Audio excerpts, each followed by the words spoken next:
तो आप कब से हैं राजनीति में? मैं राजनीति में स्टूडेंट लाइफ से हूँ, क्योंकि मैं अपनी यूनिवर्सिटी में प्रेसिडेंट था ट्वाइस। और जिस साल में यूनिवर्सिटी छोड़ रहा था तभी मुझे चरण सिंह जी ने बुलाया, और चरण सिंह जी के तब 30 MLA छोड़ गए थे।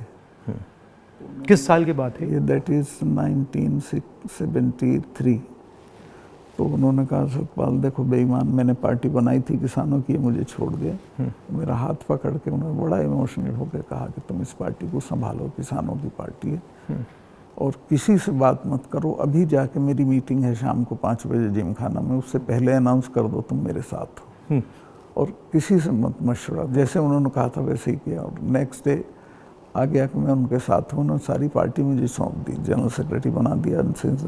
उसके बाद उन्होंने MLA लड़ाया, तो मैं 26 साल की उम्र में 74 में MLA हो गया।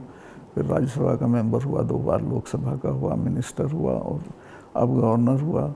तो तब से लड़ाई झगड़ा कुछ ना कुछ चलता रहता है, बट होल टाइम पॉलिटिक्स में आ गया। फिर प्रैक्टिस वगैरह नहीं कर पाया। तो कैसे थे वो चरण सिंह? चरण सिंह जी वो अच्छे थे। तो उनकी दिक्कत क्या थी कि उनको किसी भी तरह प्राइम मिनिस्टर बनने का एक सपना देखते थे वो। हाँ। तो उसमें उन्होंने इधर उधर किया, और वो कल्चर्ड, ईमानदार, बहुत स्वीट आदमी थे। बट ये मतलब हमारे जो पॉलिटिशियंस है, काफ़ी लोगों को ये हो जाती है कि बस बनना ही बनना है। हाँ, मतलब सब कुछ कॉम्प्रोमाइज़ करके बनना है। मैं आपको कह रहा हूँ, आपकी पूरी जो स्ट्रेंथ है जो किसी के पास नहीं है, वो ये है कि मुझे कुछ नहीं चाहिए। इससे सामने वाले सब खलास हो जाते हैं। बट ये होता क्यों है कि मतलब इतनी मतलब इम्पेशेंस हो जाती है कि बस हर हालत में ही, मतलब काफ़ी पॉलिटिशियंस ऐसे होते हैं। आज़ादी के फ़ौरन बाद तो राजनीति एक तरह से कर्तव्य था, और लोग करते थे उसको उस तरह। फिर ये प्रोफेशन हो गया, और अब ये बिजनेस हो गया है। आप जम्मू कश्मीर में जब थे जी, मतलब बड़ा कॉम्प्लिकेटेड टाइम था, बहुत कॉम्प्लिकेटेड। उसके बारे में आपकी क्या राय है? क्या मेरी ये राय है कि जम्मू कश्मीर को आप ज़बरदस्ती या फौज से ठीक नहीं रख सकते हैं। वहाँ के लोगों को जीत के आप कुछ भी कर सकते हैं, और वहाँ के लोग एमिएबल हैं। ऐसा नहीं कि इम्पॉसिबल है। मैंने तो देखा, मैंने उनको अपने साथ किया। आपने अंदर से डिटेल से देखा, सोल्यूशन वहाँ किस बेसिस पे आएगा? इमीडिएटली तो उनकी स्टेटहुड वापस करना चाहिए। उनको इतना 370 नहीं चुभा जितनी स्टेटहुड लेकर यूनियन टेरिटरी बनाना चुभा। और यूनियन टेरिटरी इन्होंने किस लिए बनाया, जो मुझे लगता है, मुझे नहीं बताई वो बात, इनको ये अंदाज़ा था कि पुलिस रिवोल्ट कर जाएगी, जबकि ऐसा नहीं था। पुलिस इतनी फेथफुली रही भारत सरकार के साथ कि ईद का महीना था, एक सिपाही ने छुट्टी भी नहीं मांगी, वहीं लाइन में रहे। तो एक तो स्टेटहुड, और उनका प्रॉमिस भी है अमित शाह का हाउस में, उसको इमीडिएटली वापस करना चाहिए, और फिर इलेक्शन करा देने चाहिए। बट जब मैं जम्मू गया, ये जम्मू के लोगों को भी ये लगता है कि हमारा मतलब स्टेटहुड ले लिया। हाँ, उससे तो वो भी खुश नहीं है। सबसे ज़्यादा वही चीज़ चुभी है। तो ये मतलब कर क्यों नहीं रहे इसको? पता नहीं, मेरी बात हुई, मैंने कहा वापस कराइए, तो बोला कह दिया होगा, क्या जरूरी है वापस कराना, चल तो रहा है सब ठीक। कहाँ ठीक चला, सारी इंसर्जेंसी वापस आ गई है, टेररिस्ट एक्टिव हो गए। अब तो काफ़ी घटनाएं हो रही हैं। अब तो जगह जगह हो रही हैं।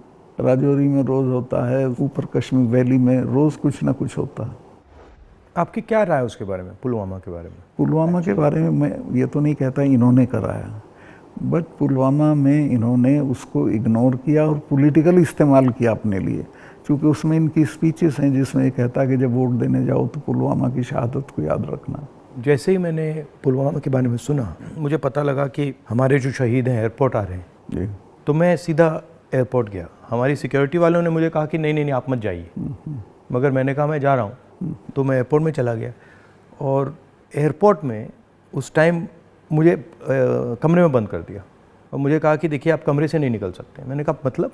तो उधर वो सब शहीद आए थे, वहाँ पे आर्मी के लोग थे, प्रधानमंत्री आ रहे थे, और मुझे मतलब लिटरली चाबी से बंद किया कि आप बाहर नहीं जा सकते। मैंने सिक्योरिटी वालों से बोला ये मतलब ऐसे कैसे कर सकते हैं, और फिर लड़के मैं वहाँ से निकला।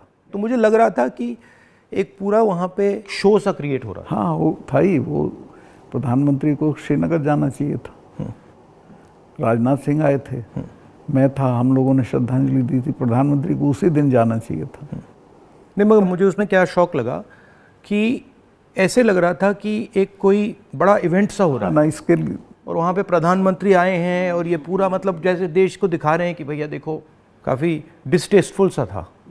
जिस दिन ये हुआ तो ये नेशनल कॉर्बेट पार्क में शूटिंग करा रहा था अपनी, तो ये अवेलेबल मैंने 3-4 बार कोशिश की, मिला ही नहीं मुझको। 5 या 6 बजे इसका फ़ोन आया, हाँ सतपाल भाई क्या हुआ? मैं कहा हमारे इतने लोग मर गए हैं और हमारी गलती से मरे हैं। तो बोला नहीं चुप रहना, अभी कुछ नहीं बोलना इस पर। फिर 1 घंटे बाद ये डोभाल जो मेरा क्लास फेलो रहा लॉ में मेरठ में, तो इसका फ़ोन आया, सतपाल भाई आप बोल दी। मैं 2 चैनल को बोल चुका था ये बात, तो इन्होंने कहा नहीं कुछ नहीं बोलना है इस पर। मैं कहा ठीक है, मैं समझा कुछ जांच वाँच कराएंगे, उस पर असर पड़ेगा। कुछ भी नहीं। तीसरे दिन इनका आ गया कि ये पुलवामा की शहादत को याद रखो और अब हम बालाकोट करेंगे, ये करेंगे, वो करेंगे। और अभी तक उसमें कुछ नहीं हुआ? कुछ नहीं, करना भी नहीं है इसको। पुलवामा के शहीद जिस तरह हुए थे इसलिए हुए कि उन्होंने 5 एयरक्राफ्ट मांगे थे। अगर वो मेरे से मांग लेते तो मैं इमीडिएटली कर देता। मैं तो वहाँ स्टूडेंट्स जब जम्मू में फंस जाते थे बर्फ में, उनको एयरक्राफ्ट से, क्योंकि दिल्ली में एयरक्राफ्ट इमीडिएटली मिलता है किराए पे। 4 महीने तक एप्लीकेशन उनकी पड़ी रही होम मिनिस्ट्री में, और 4 महीने बाद वो खारिज कर दी कि नहीं देंगे। तब वो सड़क से चले। इतना बड़ा, मतलब 4 महीने के लिए वो चले ही नहीं? चले ही नहीं, इसलिए कि वो सड़क से चलना बिल्कुल इनसिक्योर होता है, वो उनके उसमें नहीं है सिस्टम में। 5 जहाज मांगे थे उन्होंने, वो नहीं दिए। 4 महीने तक लटकाए रखे। और तो 4 महीने के लिए क्या होल्ड पे थे? क्या होल्ड पे थे? सब मेरे सामने नहीं आई। अगर मेरे सामने आई होती तो मैं उसमें कुछ करता। That was between CRP and home ministry. लेकिन ये थी कि अटैक हो सकता है। इसके अलावा वो जो गाड़ी टकराई थी वो 10 दिन से घूम रही थी वहाँ, पूरा आप समझिए कि भरी हुई विस्फोटक से। वो कैसे, मतलब इतना एक्सप्लोसिवली कैसे, मतलब ऐसे घूम रही थी? सिस्टम नहीं था ठीक से। और जब मैं गया हूँ फिर पुलवामा होने के बाद, तो जो 10 किलोमीटर का स्ट्रेच है उसमें लगभग 8-10 लिंक रोड मिलती हैं। एक भी सैनिटाइज नहीं थी उस दिन। बल्कि हम तो जब अपनी पुलिस को भेजते थे कश्मीर की, तो पूरी रोड पे सिविल ट्रैफिक बिल्कुल रोक देते थे, सैनिटाइज कर देते थे, तब भेजते थे। ना हाईवे सैनिटाइज था, ना वो लिंक रोड।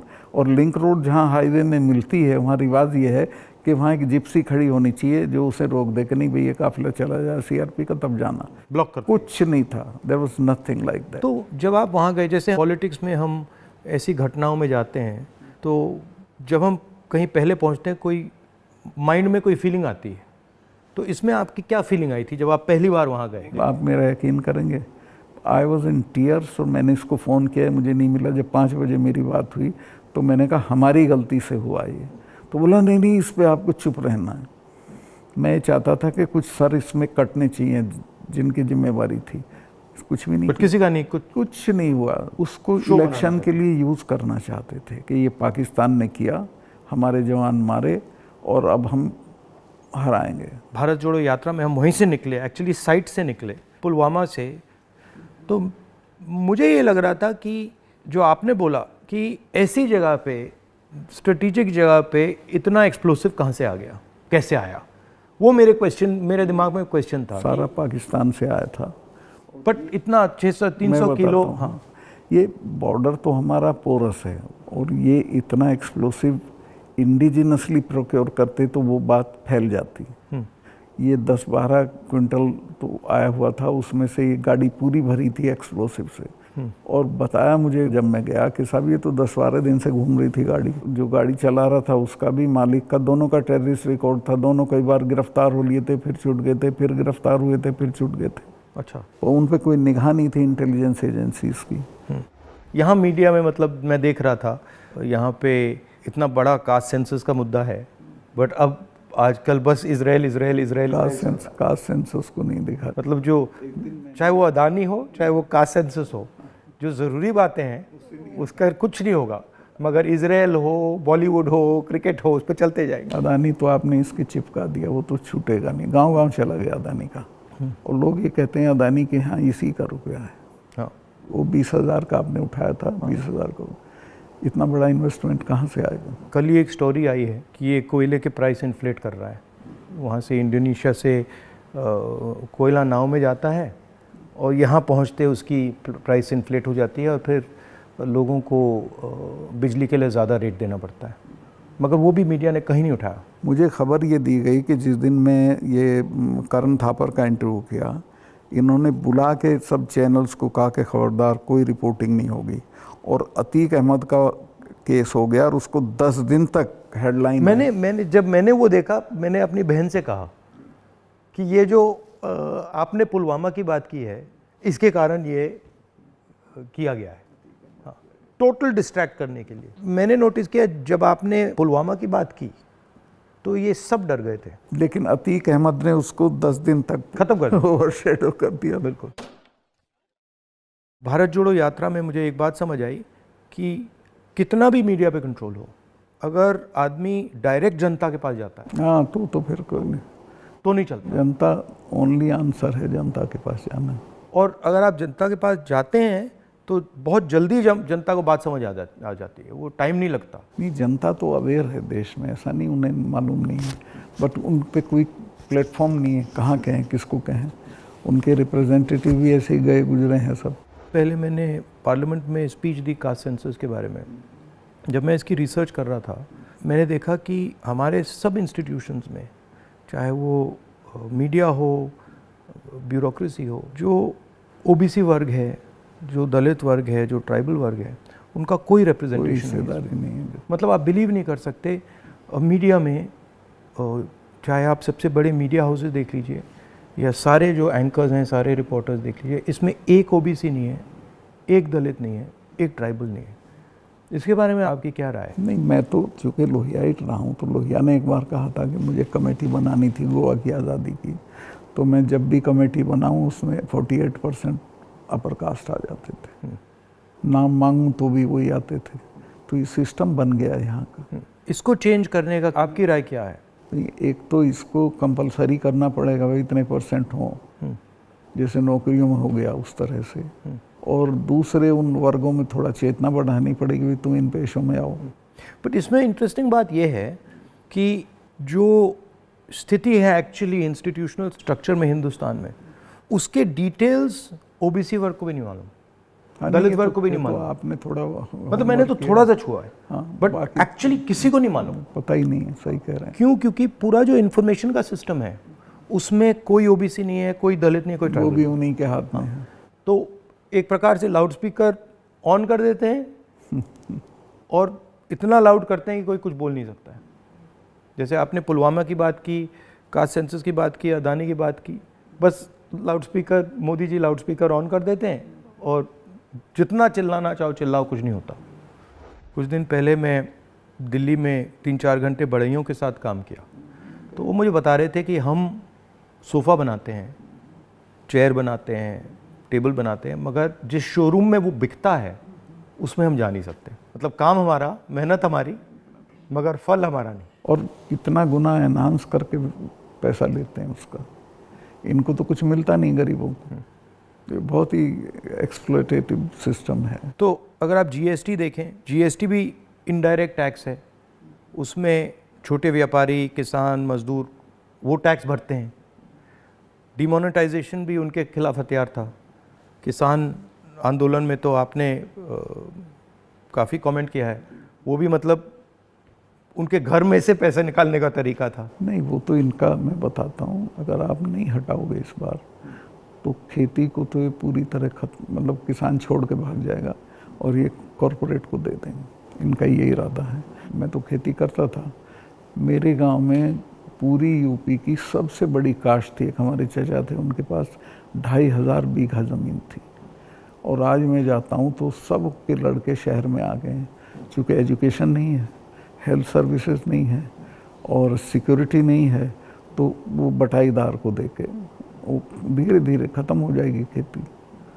खेती को ख़त्म करेंगे, फौज ख़त्म करी दी से ये ला के अग्निवीर में कौन इतने से अरसे के लिए अपनी जान देगा।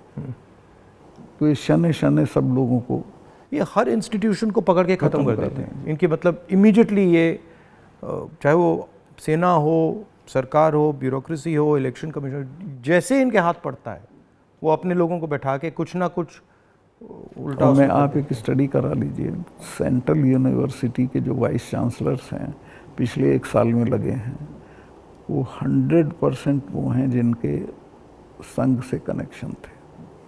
उसके बिना आप कोई नौकरी नहीं पा सकते हैं आज, और सेंट्रल यूनिवर्सिटी की तो बिल्कुल नहीं पा सकते हैं। जो इंटर कॉलेज के प्रिंसिपल होने लायक भी नहीं थे, वो वीसी लगे हुए हैं सब जगह। मतलब इनका शिक्षा का सिस्टम नहीं रहा, कंट्रोल का, माइंड कंट्रोल का सिस्टम बनाने की कोशिश। आपके मुताबिक इम्प्रूवमेंट लाने का क्या तरीका है? देखिए, सबसे बेसिक सवाल है कि किसान को उसकी फसल का दाम सही नहीं मिलता है, और उसके चलते वो हर साल गरीब होता जाता है। जो एक फसल का दाम पिछले साल था, खाद का और बाकी चीज़ों का जो दाम था, उसकी तुलना में इस साल में और फ़र्क हो जाता है।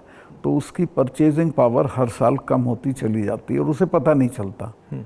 ही डजंट नो कि मैं गरीब हो रहा हूँ, लेकिन वो गरीब हो जाता है क्योंकि उसके जितना एक मन गेहूँ में पिछले साल खाद खरीद सकता था, इस साल नहीं खरीद सकता, इस साल ज़्यादा गेहूं देना पड़ेगा। तो वो जो उसकी परचेजिंग पावर कम होती है, उसको एहसास ही नहीं है, पता भी नहीं चलता है। तो वो तो मैंने देखा, जब पब्लिक मीटिंग्स में बताते तो कहते हैं हमें तो पता ही नहीं था ये। मैं कहा भाई तुम्हें पता ही नहीं, तुम गरीब हो रहे हो। तो उन्हें सुन के बुरा लगता है। फिर मैं समझाता हूँ, बताओ पिछले साल इतने गन्ने में कितना सामान खरीदते थे, इस साल कितना खरीदते हो। तो सबसे पहले है कि जो पैरिटी ये है एमएसपी, इसको लागू करना चाहिए। एमएसपी में ये नहीं कि सरकार सारी फसलों का एमएसपी दे, लेकिन एमएसपी करने से बाज़ार गिरेगा नहीं। और एमएसपी है इसलिए कि बाज़ार एक ख़ास जो आपने दाम तय किया उससे नीचे गिरेगा तो सरकार इंटरवीन करेगी। और ये पंडित जी के ज़माने से जो नागपुर सम्मेलन में जवाहरलाल जी ने कराया था ये, कि हम इंटरवीन करेंगे और ख़रीद लेंगे। तो एमएसपी का लागू होना बहुत ज़रूरी है। और एमएसपी पे इन्होंने किसानों से धोखा किया। जब किसान कानून वापस लिए तो कहा था हम एमएसपी करेंगे, और आज तक नहीं किया। वो क्यों नहीं किया? क्योंकि अडानी ने बड़े बड़े गोदाम बना दिए, फसलें एक दाम पे खरीद ली, अगले साल उनके दाम बढ़ जाएंगे, वो बेचेगा। एमएसपी होगा तो किसान इनको सस्ते दाम पे नहीं देगा। तो एमएसपी का होना सबसे ज़्यादा ज़रूरी है। फिर जो उसके लिए आप खाद, बिजली, पानी जो भी सरकार देती है, उसके दामों पे कंट्रोल करना पड़ेगा। वो बेतहाशा ना हो, ताकि वो जो मैंने बताया जो फ़र्क रहता है खरीद बेच का, वो ना हो। जो आप कह रहे थे, ये जो अदानी जी हैं, इन्होंने पूरा जो स्टोरेज का इंफ्रास्ट्रक्चर है अपने हाथों में ले लिया है। इसका इफ़ेक्ट मैंने जम्मू कश्मीर में देखा, इसका इफ़ेक्ट हिमाचल में दिखता है, अलग अलग स्टेट्स में, हरियाणा, पंजाब में। हरियाणा में तो पानीपत में बड़े बड़े गोदाम बना दिए। तो पूरा मतलब इस जो स्टोरेज का इंफ्रास्ट्रक्चर ये कैप्चर कर लिया है। तो फिर जब भी ये प्राइसेस को मतलब ऊपर नीचे फाइन ट्यून करना चाहते हैं, कर देते हैं, तो ये किसानों को मतलब नुकसान, डायरेक्ट नुकसान पहुंचाते हैं। जब तक इनके खिलाफ हल्ला बोल नहीं होगा तब तक सुधरेंगे नहीं, या फिर सरकार बदल जाए। अभी तो इन्हें टोटल प्रोटेक्शन है। मगर मैंने देखा है कि जनरली सरकारों के पास जो किसान का जो स्टोरेज की कैपेबिलिटी होती है, उसके बारे में सरकारें ज़्यादा नहीं सोचती हैं। वो ज़्यादा नहीं, बिल्कुल नहीं सोचती। आप नॉर्थ ईस्ट में भी थे? हाँ, मेघालय में। में वो मुझे पनिशमेंट पोस्टिंग दी गई थी गोवा के बाद, क्योंकि गोवा में मैंने करप्शन के बारे में बहुत बोला था। लेकिन वो अच्छी गोवा से हटा दिया गया। हाँ, गोवा से हटा के नॉर्थ ईस्ट भेज दिया गया था। तो कश्मीर से हटाया, फिर नॉर्थ गोवा से हटाया, फिर मतलब सब जगह 5 तबादले किए इन्होंने मेरे, जैसे सरकारी कर्मचारी के करते हैं। तो नॉर्थ ईस्ट बेटर था, वहाँ 12 ज़िले थे, गोवा में 2 ज़िले थे। और मेघालय बहुत अच्छी जगह है, कोई झगड़े टंटे की नहीं है, रिलैक्स लोग हैं। जी हाँ, रिलैक्स अच्छे लोग हैं। संगमा साहब का लड़का चीफ मिनिस्टर था, तो उससे बहुत बढ़िया रिलेशनशिप रही, कोई दिक्कत नहीं हुई मुझे। तो मणिपुर के बारे में क्या राय है आपकी? वहाँ मतलब पूरा फेल्योर है सरकार की। चीफ मिनिस्टर जा नहीं सकता, कुछ कर नहीं सकता, लेकिन उसको अभी तक हटा नहीं रहे हैं। ये जम्मू एंड कश्मीर का भी ऐसे ही प्रयोग करते हैं, पंजाब का भी ऐसे ही प्रयोग करते हैं, मणिपुर का भी ऐसे ही प्रयोग करते हैं। मैं गया मणिपुर में, वहाँ जो आप कह रहे हैं बिल्कुल सही है, वहाँ कोई कंट्रोल नहीं था। पूरी क्राउड निकल आई थी। आप कोई कंट्रोल ही नहीं था, मतलब बिल्कुल एक स्टेट बचा ही नहीं है, 2 स्टेट बन गए हैं, एक इस तरफ और दूसरा दूसरी तरफ। नॉर्थ ईस्ट सेटल्ड था, इन्होंने डिस्टर्ब कर दिया। सब जगह ये कुछ ना कुछ मतलब अपना करते रहते हैं। और 6 महीने की बात है, मैं लिख के दे रहा हूँ, बिल्कुल नहीं आएंगे पावर में। नहीं, एक्चुअली अगर ज़मीन पे जाएं तो बहुत नफ़रत है लोगों को, बहुत शदीद, पूछिए मत आप। मुझे लगता है कि हिंदुस्तान की राजनीति में आज दो विचारधाराओं की लड़ाई है, एक आरएसएस गांधी वाली, एक आरएसएस और एक गांधी वाली, और दोनों एक प्रकार से हिंदुइज़्म के एक्सप्रेशन हैं। दोनों एक विजन है हिंदुइज़्म का, एक अहिंसा का, एक भाईचारे का, और दूसरा जो आरएसएस का, जिसको मैं डिस्टॉर्टेड विजन कहता हूँ, वो नफ़रत का, हिंसा का। तो इस फाइट के बारे में आप क्या सोचते हैं? मेरा यही सोचना है कि हिंदुस्तान कंट्री के तौर पे तभी सरवाइव करेगा जब वो लिबरल हिंदुइज्म के रास्ते पे चलेगा, जो गांधी का विजन है। गांधी ने ऐसे ही नहीं कहा था, गांधी ने इस देश को जितना समझा था किसी ने नहीं समझा था। वो गांव-गांव गए थे, जगह जगह गए थे, और वो इस नतीजे पहुंचे थे कि नहीं, बाकी बातें बेकार हैं, ये ठीक है रास्ता। तो हिंदू का जो लिबरल हिंदू थॉट है वही रहेगा तो देश सरवाइव करेगा, वो टुकड़े टुकड़े हो जाएगा अदरवाइज। और ये कोई राजनीतिक बात नहीं है, मुल्क के अस्तित्व के लिए ज़रूरी है कि हम मिलजुल के रहें, एक दूसरे के साथ रहें, झगड़ा ना करें।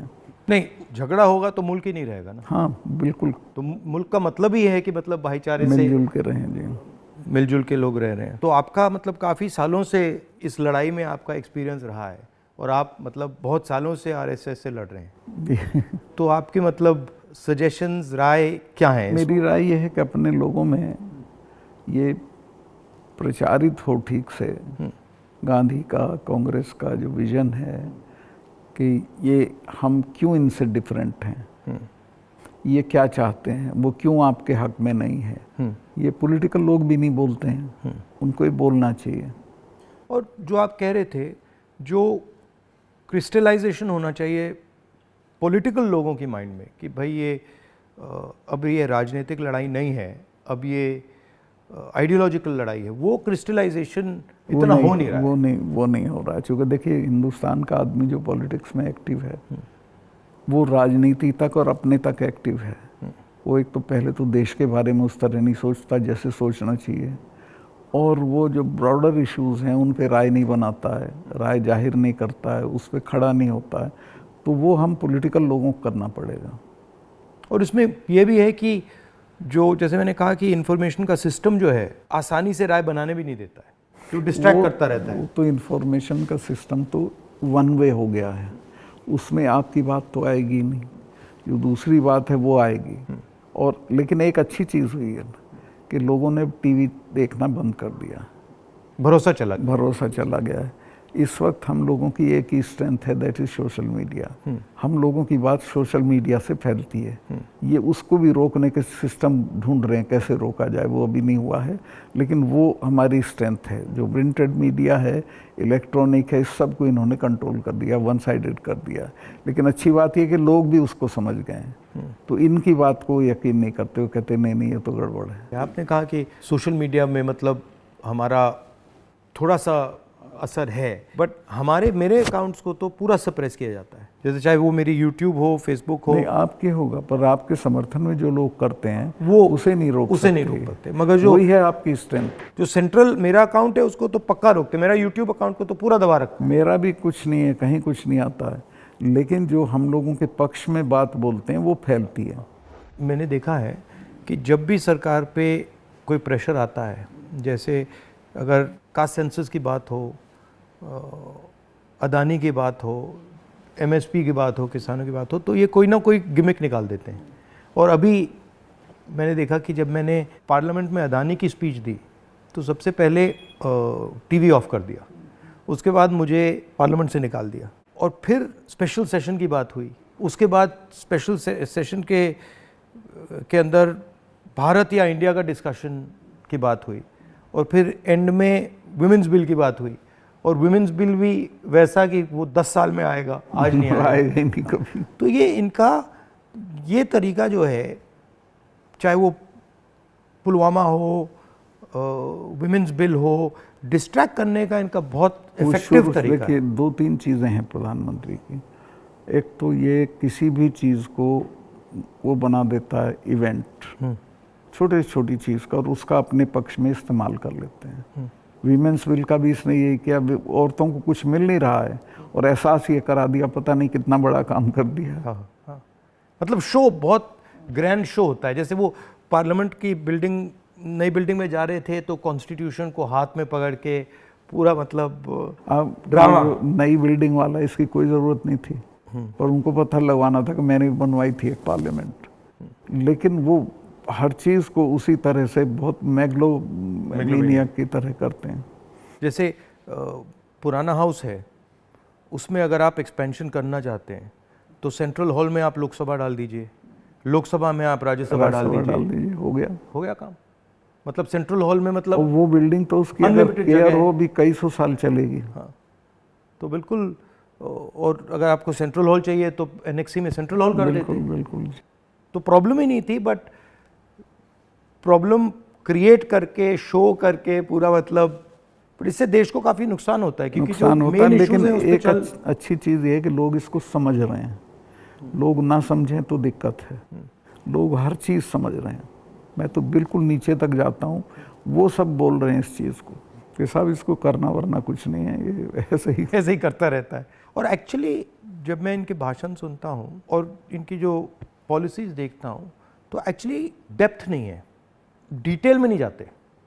ज़रूरत नहीं है उसको सिर्फ रूल करना है, कोई इम्प्रूवमेंट नहीं करना, कोई चेंज नहीं करनी है, सिर्फ राज करना जिसे बोलते हैं ना, बहुत क्रूड लैंग्वेज में साड़ा राज है, राज करना है, दैट्स ऑल।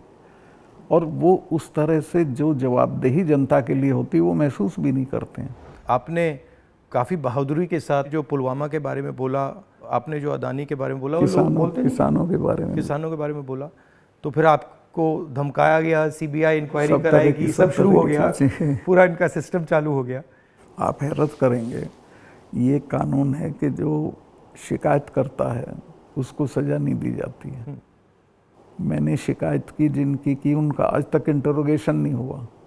मेरे यहाँ 3-3 बार आ गए, मेरे स्टाफ के लोगों के फ़ोन ले गए सीबीआई वाले। मैंने कहा भाई तुम कुछ कर लो, मेरा कुछ नहीं बिगाड़ सकते, मैं तो फ़कीर हूँ, मेरे बिना कुछ है। तो तंग आ गए वो, लेकिन करना पड़ा। फिर यही कहते थे लास्ट में, साहब नौकरी कर रहे हैं मुकदमा। वो मुझे भी यही कहते थे कि भाई आप छोड़िए, मतलब हमें दबाया जा रहा है, हमें करना पड़ रहा है, इसमें कुछ है नहीं। उनकी भी मजबूरी है, क्या करें। हम बात कर रहे हैं तो इसके बाद में आप पर भी थोड़ा आक्रमण करेंगे। जब भी हम किसी से बात करते हैं एकदम आक्रमण शुरू हो जाता है उन पर। हाँ नहीं करेंगे, मेरे पे तो करते रहते हैं, ज़्यादा दिक्कत नहीं। आपको कोई फर्क नहीं पड़ता। थैंक यू, बहुत अच्छा लगा। हमें बहुत अच्छा लगा। Thank you.